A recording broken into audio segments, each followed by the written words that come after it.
Minha mãe está senil e não consegue mais administrar o próprio dinheiro. A voz do meu filho ecoou no meio do tribunal. Um grito que se cravou como uma punhalada direta no meu coração. Minha nora sorriu e acrescentou: ela nem sequer lembra do próprio nome. Uma risada abafada percorreu a sala, como se eu não passasse de uma velha inútil e murcha agarrando-se às suas últimas posses. Olhei para o meu filho. Ele baixou a cabeça evasivo, tão covarde que não ousou encarar a mãe que o havia criado a vida inteira. O advogado deles abriu sua pasta com um sorriso triunfante, mas quando o juiz Ferreira abriu o maço de documentos, deu um sobressalto. Seu rosto ficou pálido como cera e, batendo na mesa, ele gritou: segurança! Toda a sala ficou em silêncio. Mal sabiam eles que a tempestade mal estava começando. Antes de continuar a história, comente abaixo e me diga como você se sente hoje. Rogo a Deus que lhe traga paz sempre. Eu sou Helena. Há 25 anos, eu era a mulher que se ajoelhava sobre os frios pisos de pedra do luxuoso bairro dos Jardins em São Paulo, esfregando cada ladrilho para ganhar os reais que pagariam a matrícula destes 2 filhos. Fui eu quem bebeu água em vez de jantar, só para que Carlos pudesse ter um terno decente no dia de sua formatura e Sofia tivesse um vestido de seda para sua festa de 15 anos. E agora, sentada na dura cadeira de madeira do Tribunal de Família, eu me sentia como nada. Nem mãe, nem a mulher que sacrificou sua juventude. Apenas uma ré, uma idosa vista como um estorvo que precisavam remover para conseguir o que queriam. O calor da capital paulista hoje me fazia suar na nuca. Um suor que se misturava à humilhação que ardia dentro de mim ao encarar os filhos que eu havia parido.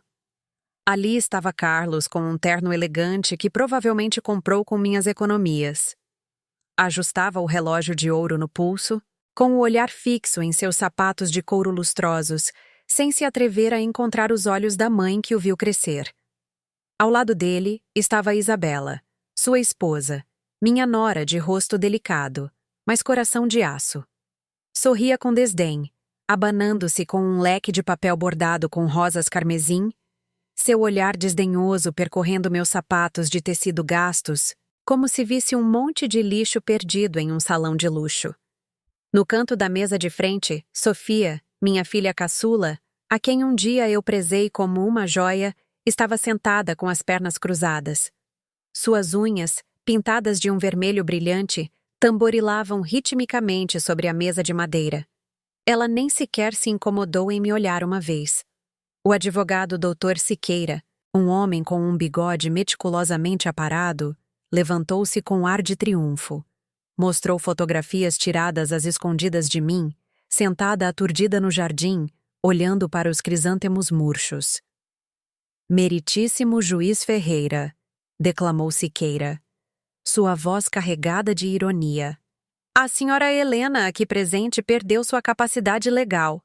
Não consegue mais distinguir entre o valor do dinheiro e as ilusões da velhice. Carlos subiu ao banco das testemunhas. Meu coração batia descompassado como um pássaro preso em uma gaiola estreita. O sangue nas minhas veias pareceu congelar quando ele apontou diretamente para mim. Minha mãe ficou tão senil que queima sua aposentadoria em velas e imagens de santos sem valor. Ela não sabe mais como cuidar do dinheiro. É perigoso deixá-la continuar com a chave do cofre da família. Deu-se um nó na minha garganta. Aquelas velas eram para o pai dele, para meu falecido esposo Roberto. Aquelas imagens de santos eram o único lugar onde eu podia encontrar consolo quando meus próprios filhos começaram a me tratar como uma estranha. Quis levantar e gritar, mas minhas pernas tremiam sem força. Sofia apoiou de imediato o irmão com uma expressão de falsa compaixão teatral. Ela até foi ao mercadinho e chamou o açougueiro pelo nome do meu pai.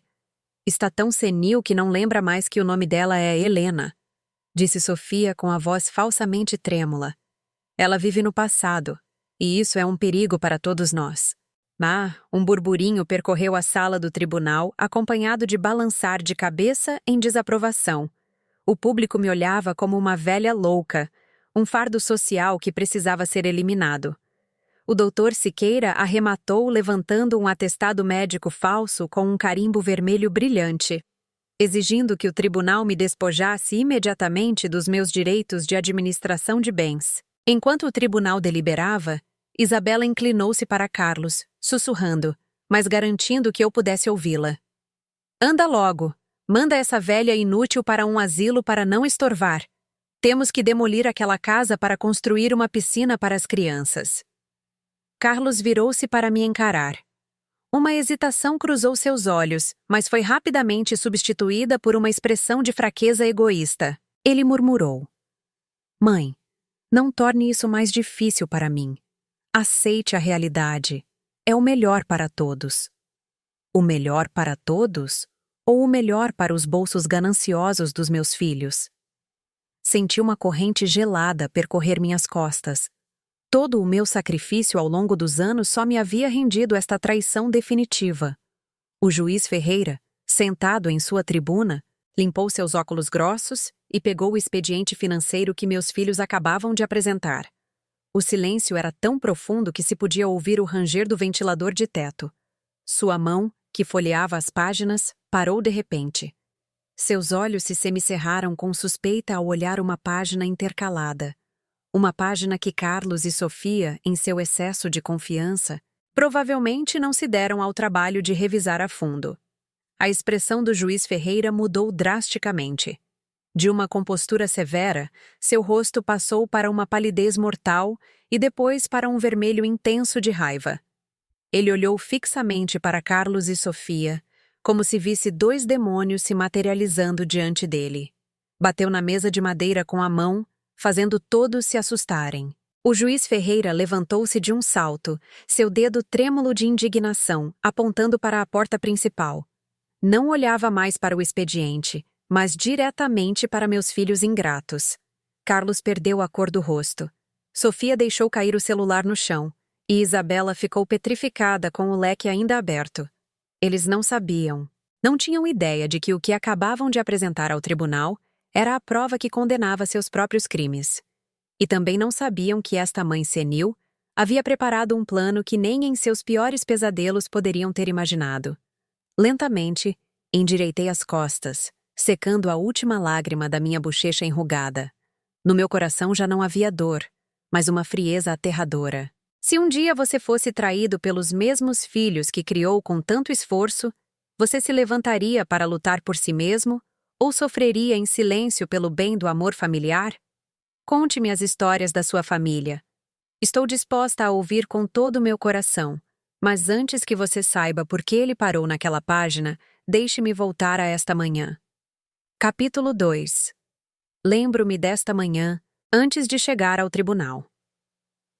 Abri os olhos e olhei para o teto alto com suas vigas de madeira cobertas de poeira à tênue luz do amanhecer de São Paulo. Esta casa parecia um museu de dores silenciosas. As paredes de pintura amarela estavam descascadas. O chão de ladrilhos de terracota que alguma vez brilhou agora estava opaco e frio sob meus pés descalços. Arrastei-me até o espelho de bronze desbotado no canto do quarto. Quem era a mulher no espelho? Apertei os olhos, olhando profundamente para os olhos fundos que me encaravam de volta. Era uma viúva de cabelo branco e desalinhado, com rugas tão profundas quanto as rachaduras em um campo seco após uma seca escaldante. Mas naqueles olhos ainda havia uma pequena faísca de autoestima que não se havia extinguido. Perguntei-me para onde havia ido a mulher forte que uma vez construiu este legado com as próprias mãos, deixando apenas uma sombra invisível vagando pela sua própria casa. Desci lentamente para a cozinha.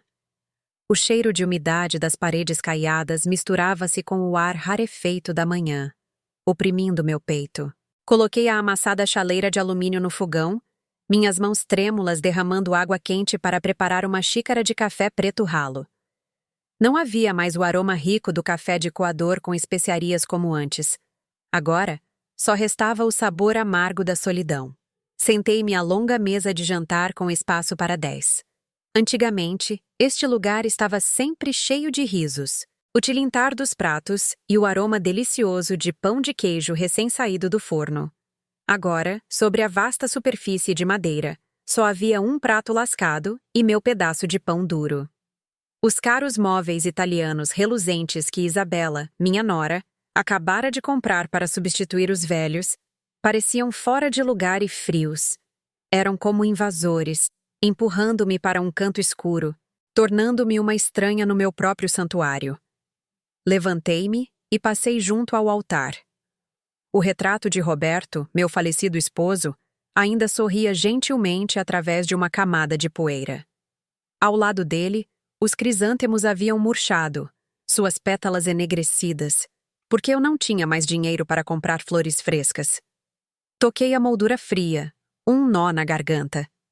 Oh, Roberto, você me deixou um legado de amor, mas agora só me resta a desolação entre estas frias paredes. Joguei sobre os ombros um xale de lã preto surrado, cobrindo cuidadosamente os remendos da minha blusa. Este xale era a única coisa que ainda podia aquecer meu coração. Abri a gaveta de uma cômoda, esperando encontrar algumas moedas para pegar o ônibus até o fórum, mas dentro só havia um vazio assustador. Meu filho, Carlos, tinha levado todo o dinheiro vivo na semana passada. Ele disse com um tom condescendente: "Você está senil, mãe. Dê-me para que eu guarde a salvo." Acontece que a segurança dele significava despojar sua mãe idosa de até sua última moeda. Saí para o pequeno pátio de ladrilhos. A vibrante buganvília que minha filha caçula, Sofia, tanto gostava, agora crescia selvagem com espinhos por toda a parte por falta de cuidado. Justo nesse momento, minha vizinha, a dona Fátima, passou pelo portão. Quando nossos olhares se encontraram, ela desviou o olhar rapidamente. Baixou o manto e apressou o passo como se fugisse de uma doença. Eu sabia. Haviam dito a toda a vizinhança que eu era uma louca. Agachei-me para amarrar os cadarços dos meus sapatos gastos. Meus dedos tocaram uma velha cicatriz no meu tornozelo. Uma dor surda do passado me inundou. Fiz essa cicatriz 1 ano em que trabalhei como diarista, carregando tijolos nas obras da periferia, com as panturrilhas sangrando pelo cascalho e o suor salgado, só para ter dinheiro suficiente para a mensalidade da Universidade de Carlos. Naquele momento, não senti dor, apenas esperança. Vendi minha saúde e meu orgulho pelo futuro dele, e agora sou paga com uma intimação judicial. De repente, uma rajada de vento quente do centro de São Paulo soprou, fechando violentamente uma janela do andar de cima. Levei um susto, meu coração batendo descontroladamente no peito.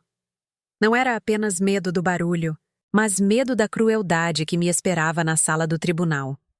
Voltei à mesa e peguei uma foto de família de 20 anos atrás. Na foto, Carlos e Sofia ainda eram crianças inocentes, abraçando meu pescoço e sorrindo alegremente. Passei suavemente meu dedo por seus rostos. E então, com um movimento decidido, mas doloroso, coloquei a foto virada para baixo sobre a mesa empoeirada. Dizem que não me lembro do meu próprio nome, mas a maior tragédia é que me lembro muito bem de cada corte que meus filhos fizeram no meu coração. A ingratidão humana é como o sertão nordestino, escaldante durante o dia e gelado à noite. Podem tirar meu lugar à mesa de jantar. Podem tirar minha mísera pensão. Mas nunca poderão tirar de mim a verdade de que fui eu quem trouxe calor a esta casa. Quem lhes deu a vida e um futuro. Ajustei o xale, respirando fundo para acalmar o tremor das minhas mãos. Eu não estava indo como uma perdedora. Saí pela porta, trancando-a. No bolso da minha blusa não havia moedas, mas algo muito mais pesado e afiado. Era o segredo que Roberto me havia dito para só abrir, quando o sangue se tornar gelo. Olhei para a avenida, onde os ônibus roncavam entre a fumaça. Meus olhos já não estavam turvos por lágrimas, mas afiados como a lâmina de um guerreiro que se dirige ao cadafalso. Esta batalha não era apenas pelos bens, mas pela dignidade final de uma mãe. Comecei a caminhar passo a passo, lenta, mas firmemente, pela rua de paralelepípedos que levava ao tribunal de família. A tempestade estava prestes a se desencadear, e eu não seria a que seria arrastada por ela. Capítulo 3. Sob a fria luz de neon da sala do tribunal, baixei o olhar para minhas mãos apoiadas no banco. Não eram mais as mãos de uma jovem sonhadora, mas um mapa intrincado de calos, pequenas cicatrizes e veias azuladas visíveis sob a pele manchada pela idade. Eram o testemunho de uma vida de trabalhos forçados, um diário escrito com sangue e suor que meus filhos agora chamavam de senilidade. O som do martelo do juiz Ferreira se desvaneceu, dando lugar ao rugido da chuva durante uma noite de tempestade de 1998 em um bairro pobre da periferia de São Paulo. Foi o ano em que Roberto, meu esposo, foi esmagado por um bloco de concreto em um trágico acidente de trabalho em uma obra. Ele se foi, deixando-me com uma casa em ruínas, uma dívida enorme e 2 filhos em crescimento. Na escuridão do passado, vi-me sentada junto a uma velha máquina de costura Singer, o zumbido incessante da agulha durante toda a noite, como o bater do coração de alguém que foge da morte. Eu costurava vestidos de debutantes para as bailarinas do centro. Fitas de seda vermelhas e amarelas passavam por minhas mãos, mas meus olhos só viam as cifras da dívida e as mensalidades dos meus filhos. As costas doíam-me como se 1000 agulhas se cravassem na minha medula espinhal, mas eu não ousava parar nem por 1 minuto. Cada gota de suor que caía sobre o tecido era um tijolo com o qual eu esperava construir o futuro deles. Lembro-me dos jantares que consistiam unicamente em uma tigela de sopa de feijão preto rala sobre uma mesa de madeira bamba. Secretamente, eu derramava o pouco caldo de carne que sobrava nas tigelas de Carlos e Sofia, e então forçava um sorriso. Eu já comi no trabalho. Comam vocês para crescerem fortes. Meu estômago roncava de fome, mas vê-los comer com gosto enchia minha alma.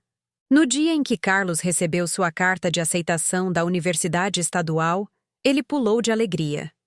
Mas depois, a luz em seus olhos se apagou ao ver o custo da matrícula e dos livros. Naquela noite, abri em silêncio a caixa secreta de ébano debaixo da minha cama e tirei o colar de ouro com um medalhão de Nossa Senhora Aparecida. A única relíquia que minha mãe me deixou era minha última posse, a alma da minha família. Caminhei 3 quilômetros sob uma chuva torrencial até a casa de penhores do velho Selquim, no fim da rua, para economizar uns reais na passagem de ônibus.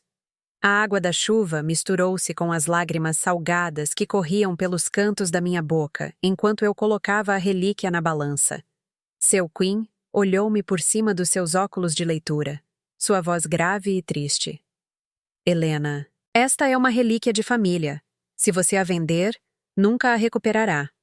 Tem certeza de que quer trocar sua alma pelo rapaz? Olhei-o nos olhos. Minhas mãos tremiam, mas minha voz era firme. Minha alma está no futuro de Carlos, Selquim. Dê-me o dinheiro.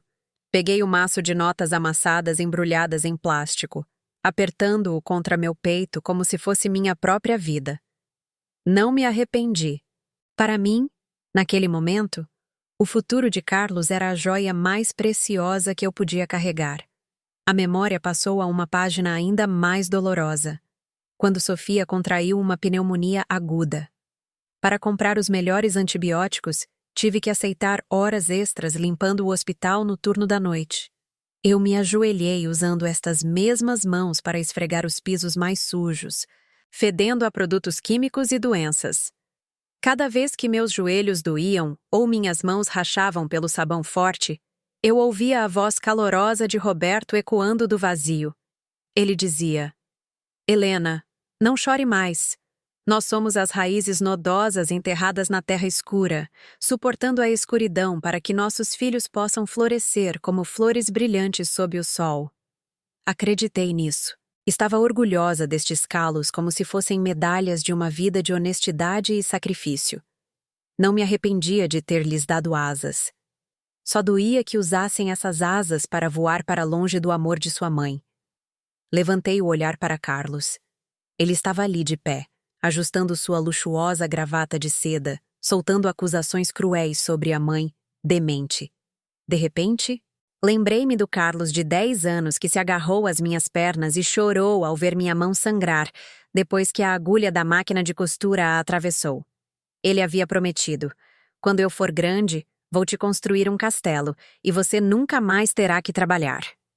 Agora, o castelo dele era uma fria sala de tribunal, e o presente que me dava era uma sentença que me despojava da minha dignidade. Eu havia derramado meu sangue para regar o futuro dele, mas me esqueci de ensinar-lhes que uma árvore nunca deve esquecer suas raízes. O golpe do martelo do juiz Ferreira me tirou do meu doloroso devaneio. A atmosfera na sala do tribunal voltou a ser extremamente tensa. Olhei diretamente para Carlos e depois para Sofia. Meu olhar já não era o de uma vítima suplicante ou sofredora. Uma corrente gelada percorreu minhas costas, despertando a velha leoa trancada no meu peito. Respirei fundo, sentindo a determinação crescer em cada fibra do meu ser. Eles pensavam que eu era uma idosa senil que só se agarrava ao passado. Não, estavam errados. Meu sacrifício não era uma fraqueza. Era uma força que eles, que viviam do engano, jamais entenderiam. Esbocei um leve sorriso, cujo significado só eu entendia. Esta batalha acabava de começar, e eu lhes mostraria como estas raízes nodosas podiam derrubar um castelo construído sobre mentiras. Capítulo 4. 3 meses antes do julgamento. Minha casa de estilo antigo no bairro do Pacaembu. Uma propriedade que Roberto comprou nos seus bons tempos e deixou em meu nome. Um lugar que alguma vez esteve cheio do aroma dos bolos recém-assados e do afeto familiar, transformou-se de repente em um cenário de falsa ostentação.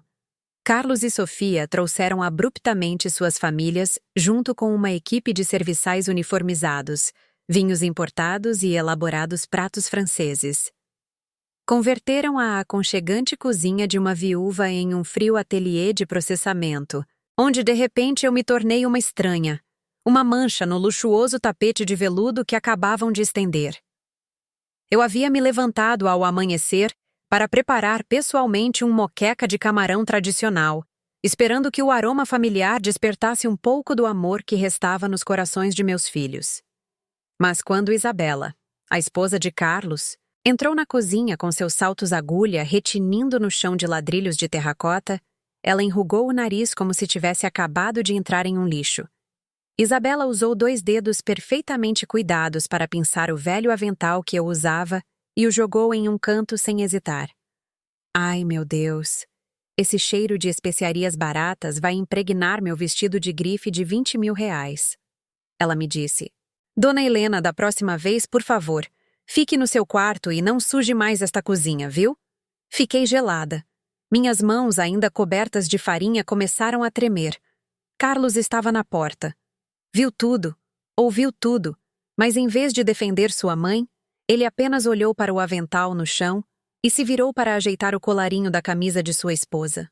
Ele convidou um importante sócio comercial para a casa, ostentando as pinturas a óleo e os móveis de carvalho, coisas que seu pai e eu havíamos economizado a vida toda para comprar, como se tudo já lhe pertencesse. Quando tentei conservar um pouco da minha dignidade restante servindo uma bandeja de bebidas aos convidados, Sofia de repente esticou a perna calçada com sapatos de marca para me fazer tropeçar. Eu cambaleei levemente, derramando água sobre a mesa e manchando a toalha meticulosamente bordada à mão. Sofia não me ajudou. Riu e virou-se para o convidado com uma expressão teatral e sugestiva. Desculpe, senhor, minha mãe tem estado muito estabanada ultimamente. Está tão senil que nem consegue andar na própria casa sem tropeçar. Carlos se aproximou, mas não para perguntar se eu estava bem. Arrebatou a bandeja das minhas mãos, seus olhos brilhando de raiva como se eu tivesse cometido um crime grave. Mãe, por favor, não me envergonhe mais na frente dos meus sócios. Quantas vezes já te disse para ficar quieta? Durante o jantar, sentaram-me no canto mais distante da mesa, onde a luz do lustre não chegava. Sentei-me ali, invisível em meio às conversas sobre imóveis, mercado de ações e férias em Fernando de Noronha. Sentia o peito oprimido, um nó na garganta cada vez que ouvia Isabela sussurrar no ouvido de Carlos. Esta casa é muito grande para uma idosa à beira do túmulo, Que desperdício! O ápice da crueldade chegou quando Carlos me empurrou uma pasta encadernada em couro. Falou em voz baixa, uma falsa doçura mais aterrorizante do que qualquer grito. Mãe, isso é só um novo formulário de registro de plano de saúde. Assine aqui para que seja mais fácil para mim cuidar de você. Coloquei meus óculos, minhas mãos envelhecidas folheando as páginas. O coração se encolheu ao ver a letra miúda. Procuração para a administração total de bens. Queriam que eu assinasse a sentença de morte da minha própria liberdade. Quando fechei lentamente a pasta e tirei os óculos, Carlos bateu sua taça de vinho contra a mesa. O vinho tinto espirrou na minha blusa branca, manchando-a como sangue fresco. Todo o salão de jantar ficou em silêncio. Carlos aproximou o rosto do meu. O forte cheiro de álcool e uma ganância enlouquecedora emanando de cada um dos seus poros. Pare de ser tão teimosa. Você está velha. Sua mente está podre. Por que se agarra a esta casa quando nem se lembra de como gastar o dinheiro de uma maneira que se ajuste ao nosso status? Olhei diretamente nos olhos do meu filho. O menino por quem uma vez sacrifiquei minha vida agora segurava uma faca invisível, apunhalando-me no lugar mais doloroso.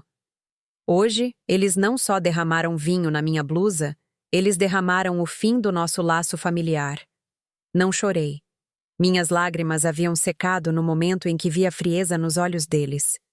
Levantei-me e saí silenciosamente da mesa, deixando para trás as maldições do meu filho e o riso triunfante da minha nora. Caminhei pelo corredor escuro, sentindo uma completa lucidez se espalhar pela minha mente. Pensavam que eu era uma idosa senil, fácil de manipular. Esqueciam-se de que, antes de ser uma mãe gentil, eu havia sido a mulher que enfrentou o mundo sozinha para protegê-los. Meu silêncio não era rendição, era a calma antes de um dilúvio. Um plano começou a se formar na minha mente, afiado e decisivo como um bisturi. Naquela noite, o amor maternal morreu, e uma mulher de aço renasceu. Capítulo 5. 2 semanas antes do julgamento. Uma tarde. O resplendor carmesim do pôr-do-sol de São Paulo filtrava-se pelas altas janelas, deixando longas listras no chão de ladrilhos de terracota que pareciam manchas de sangue fresco. Na quietude da sala de estar, só se ouvia o tic-tac seco do relógio de pêndulo e os pesados e cansados batimentos do meu coração. Depois do jantar humilhante de 3 meses atrás, pensei que não tinha mais nada a perder. Eu estava errada.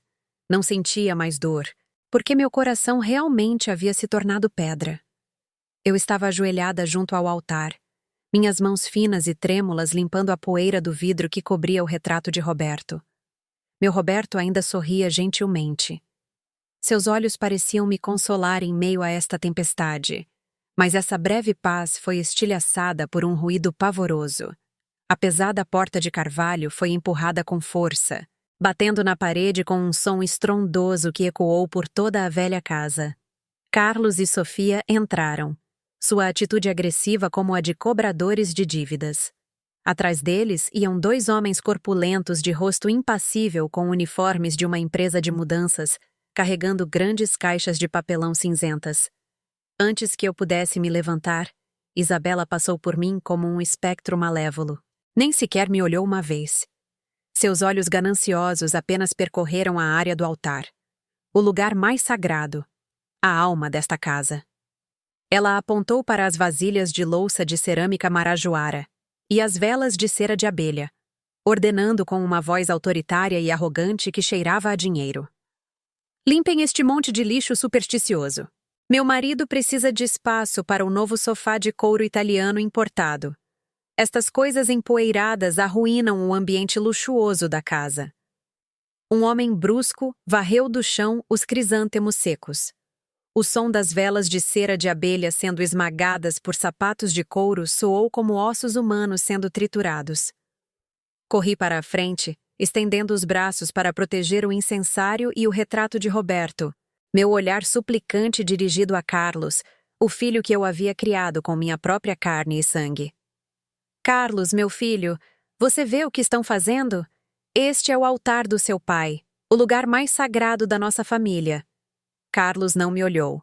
Virou-me as costas, fingindo estar ocupado examinando uma rachadura invisível na parede. Seu silêncio covarde foi como uma faca enferrujada, cravada profundamente nos meus pulmões, deixando-me sem ar. Sofia se aproximou, pegou a caixa de madeira que continha as cartas de amor de Roberto e minhas da época da Revolução. Abriu-a, olhou com desdém e a atirou diretamente em uma lixeira no meio das flores murchas e das velas quebradas. Mãe, papai morreu há muito tempo.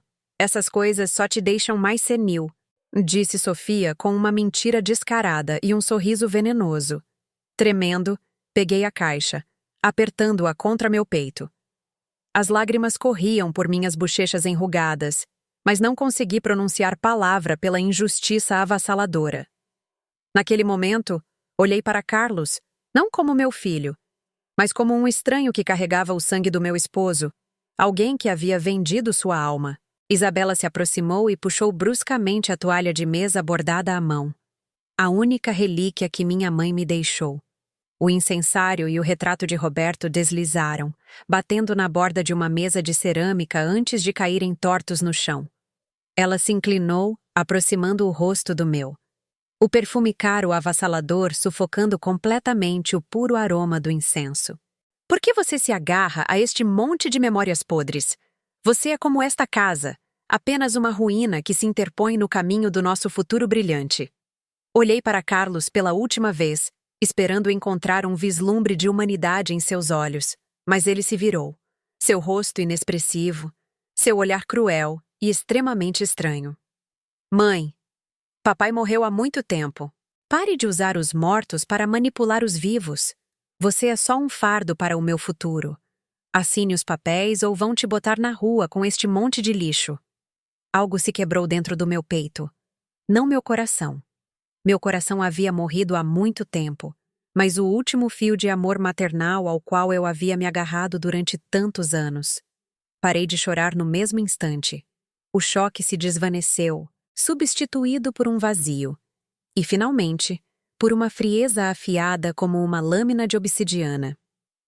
Soltei a caixa de madeira e me levantei lentamente. Alisei minha blusa de algodão gasta e ajeitei meu cabelo branco com uma dignidade que nunca haviam visto. O silêncio caiu sobre o cômodo. Até os dois homens da mudança pararam, sentindo a aura gelada que emanava desta viúva. Olhei diretamente nos olhos de Carlos, depois para Isabela e Sofia. Minha voz já não tremia, mas soou profunda e firme, como os sinos de uma igreja dobrando afinados.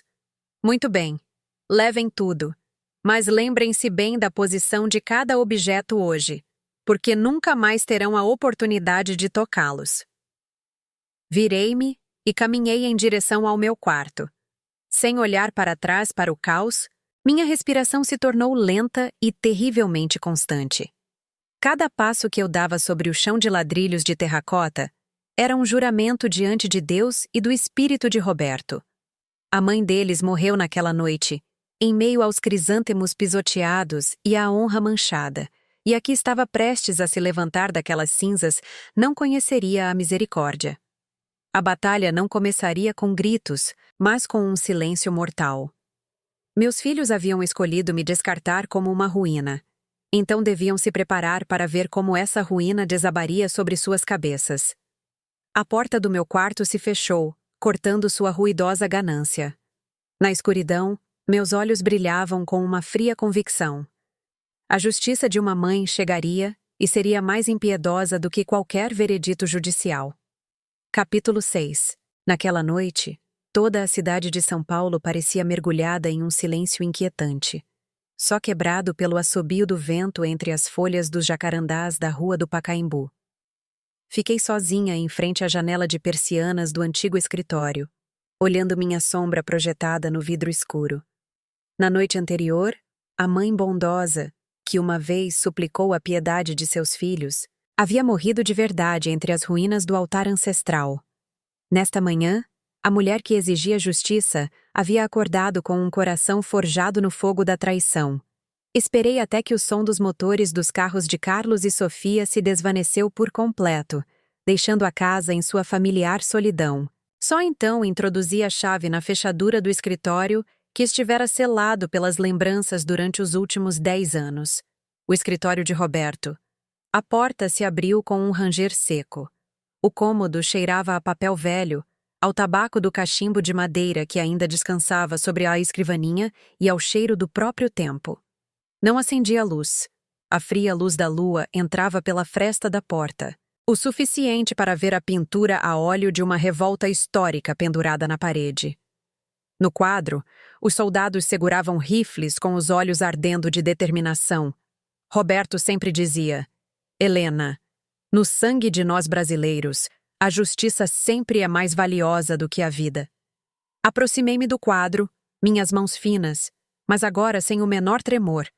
Retirei com decisão o quadro, revelando um clássico cofre embutido atrás. Este era o segredo que Roberto e eu havíamos jurado levar para o túmulo, se nossos filhos crescessem e se tornassem pessoas decentes.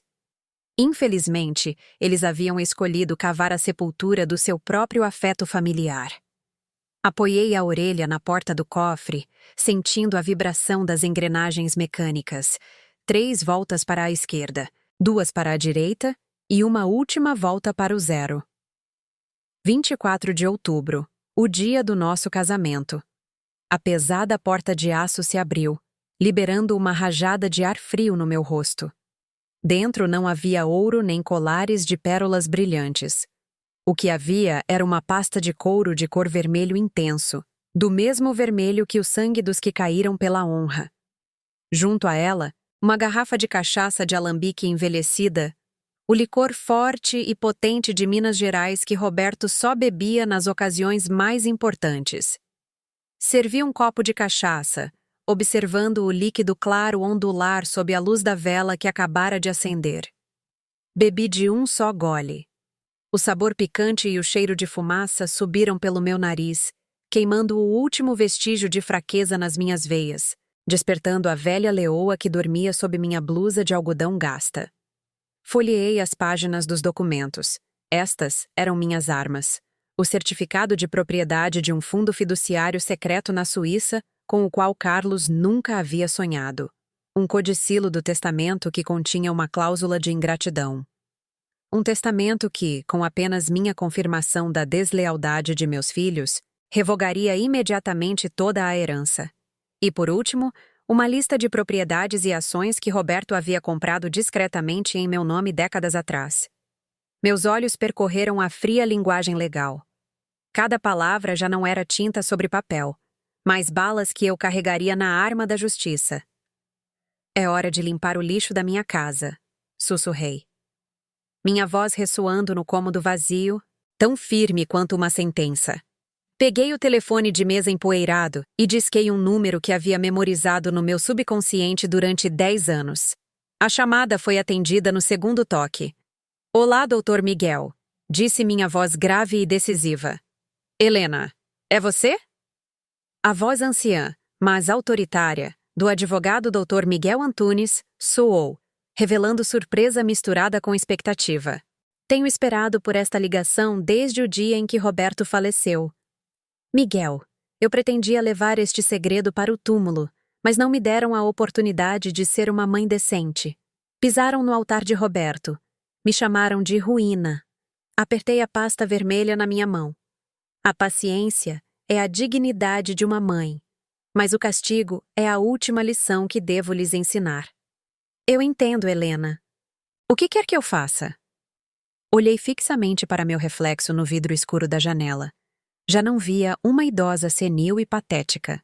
Via uma mulher que tinha o poder da vida e da morte. A verdadeira patrona desta família. Miguel, a tempestade acumulou carga suficiente. Ative o protocolo número 9. É hora de recuperar tudo. Desliguei. Uma estranha serenidade apoderou-se da minha mente. Saí do escritório, fechando e trancando a chave lentamente. Amanhã, no tribunal, trariam seus atestados médicos falsos, seus sorrisos triunfantes e sua ganância sem fundo. Pensariam que estavam ascendendo ao trono, mas não sabiam que esse trono estava colocado sobre a boca de um vulcão prestes a entrar em erupção. Voltei para meu quarto, deitei e fechei os olhos. O jogo acabava de começar, e eu, Helena, era a única que controlava as regras. Amanhã, todo o Brasil saberia o que é a ira de uma mãe traída.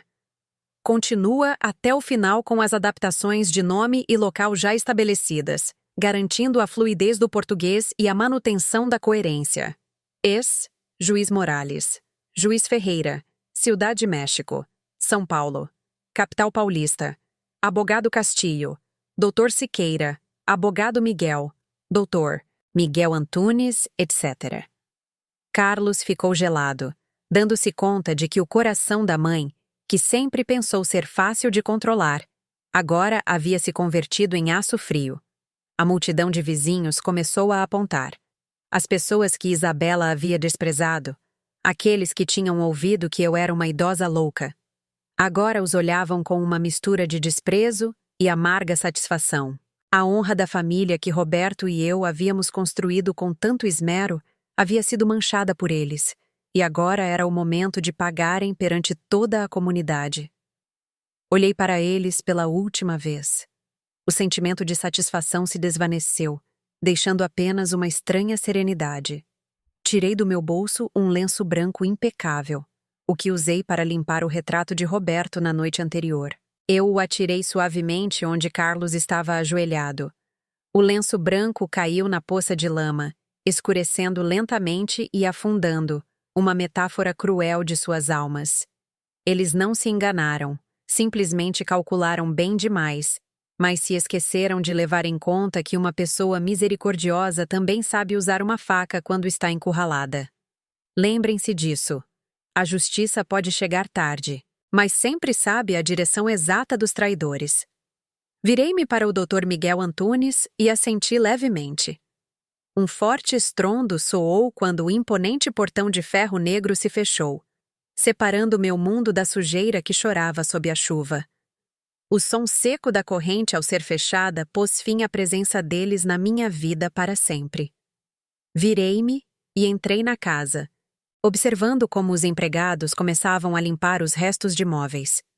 O cheiro de chuva, o cheiro de um novo começo, substituía gradualmente o caro e arrogante perfume de Isabela. Limpar o lixo é um trabalho exaustivo, mas a sensação de uma casa purificada não tem preço. De agora em diante, este lugar estaria livre de traição, livre de cruéis conspirações. Respirei fundo, sentindo a liberdade se infiltrar em cada fibra do meu ser. Uma nova vida, verdadeiramente minha, começava ali. Capítulo 10.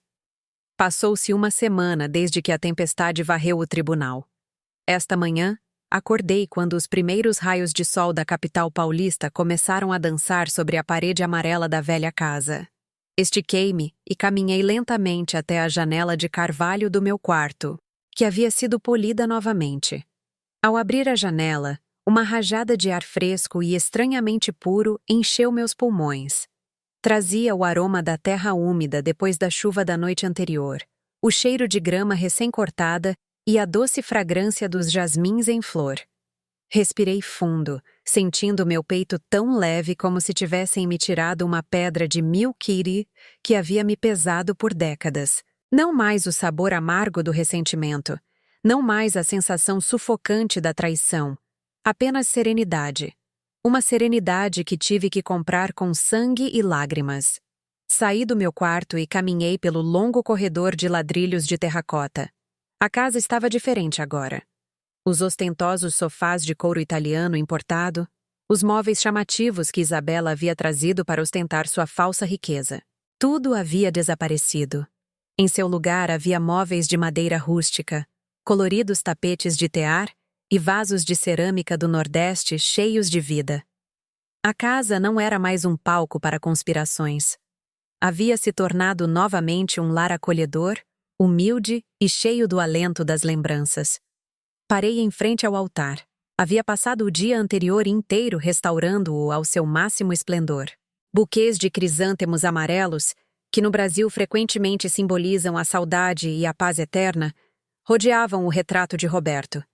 Acendi uma vareta de incenso de sândalo, observando a fumaça fina serpentear diante do sorriso amável do meu esposo. Roberto, sussurrei. Minha voz já não trêmula, mas cheia de um orgulho altivo. Eu mantive a nossa casa, mas o mais importante, eu aprendi a me amar acima de tudo. Não deixei que a honra desta família fosse manchada pela ganância. Você pode descansar em paz. Sobre a velha mesa de madeira junto ao altar, estava o contrato que acabara de assinar com o Dr. Miguel Antunes nesta manhã. Havia tomado uma decisão que Carlos e Sofia provavelmente nunca entenderiam. Transferi 80% dos bens e o fundo fiduciário que Roberto deixou para uma fundação beneficente chamada Justiça da Matriarca, uma fundação para apoiar os idosos abandonados e maltratados pelos próprios filhos. Só fiquei com esta casa e uma pequena soma de dinheiro suficiente para viver meus últimos dias em paz. Eu não precisava de zeros intermináveis na minha conta bancária para me sentir poderosa. O verdadeiro poder residia em poder dar tudo sem o menor arrependimento. Saí para o Jardim dos Fundos. O sol já estava alto, iluminando cada folha verde ainda coberta de gotas de orvalho que brilhavam como diamantes. Agachei-me e usei minhas mãos finas, mas limpas e fortes, para cultivar a terra ao redor do velho pé de laranja no canto. Quando meus dedos tocaram a Mãe Terra, senti a vida fluir silenciosa, mas persistente. Olhei para minhas mãos sob a luz do sol, os calos, as pequenas cicatrizes de anos de trabalho duro em obras de construção, de longas noites na máquina de costura. Já não eram marcas de sofrimento ou humilhação. Sob esta luz dourada brilhante, elas brilhavam como as medalhas de um guerreiro que retorna vitorioso da batalha. Essas cicatrizes contavam a história de uma mulher brasileira que não se curvou ao destino. Uma mãe que deu tudo e também uma mulher de aço que soube se levantar e reclamar sua própria dignidade. Sentei-me na velha cadeira de vime bebendo um gole de chá de ervas quente, observando as partículas de poeira dançarem no feixe de luz que se filtrava entre as folhas. De repente, pensei em Carlos. Já não o odiava. O ódio era um veneno que eu havia descartado naquela noite. Só sentia pena. Pena porque ele tinha asas construídas com a carne e o sangue de sua mãe, mas as usou para voar em direção à escuridão da ganância em vez de em direção ao sol. Você tinha asas. Pensei para mim mesma. Agora voe por si mesmo, sem apoio. Essa é a última e maior lição que eu posso te ensinar. Minha vida é como um mandacaru que floresce no sertão nordestino. Está cheia de espinhos. Tem que suportar o sol escaldante e as devastadoras tempestades de areia da natureza humana. Mas quando chega a hora, produz as flores mais vibrantes e orgulhosas. Uma liberdade se infiltrou em cada célula do meu ser. Uma liberdade inestimável comprada com dor, mas cristalizada no diamante da autoestima. A luz do sol brilhava diretamente no meu rosto, suavizando as rugas do tempo, deixando apenas serenidade e determinação. Olhei para a frente, onde o pessoal da Fundação Beneficente começava a se preparar para projetos de ajuda à comunidade. Já não era a mãe invisível marginalizada pela sociedade. Sou Helena, a dona do meu próprio destino. Queridos amigos, nesta vida, podem despojá-los de seus bens, trair seus afetos e empurrá-los para a mais profunda escuridão. Mas lembrem-se das palavras de uma mulher que caminhou pelo inferno como eu. Quando vocês conservam sua dignidade, podem perder tudo materialmente, mas nunca estarão verdadeiramente em bancarrota, porque a coroa da consciência é o mais precioso e o único que nenhum traidor pode lhes roubar. A verdade pode chegar tarde, mas sempre chega àqueles que são fortes o suficiente para esperar. Nunca troquem sua identidade por uma falsa paz. Mantenham-se erguidos, porque vocês são os únicos que têm a chave do seu próprio reino. Se vocês acreditam que a justiça sempre existe e que a dignidade é o mais precioso na vida, inscrevam-se no canal para me ajudar a difundir esta verdade, para que ninguém mais tenha que sofrer a invisibilidade na própria casa. Obrigado por me acompanharem até o final deste caminho.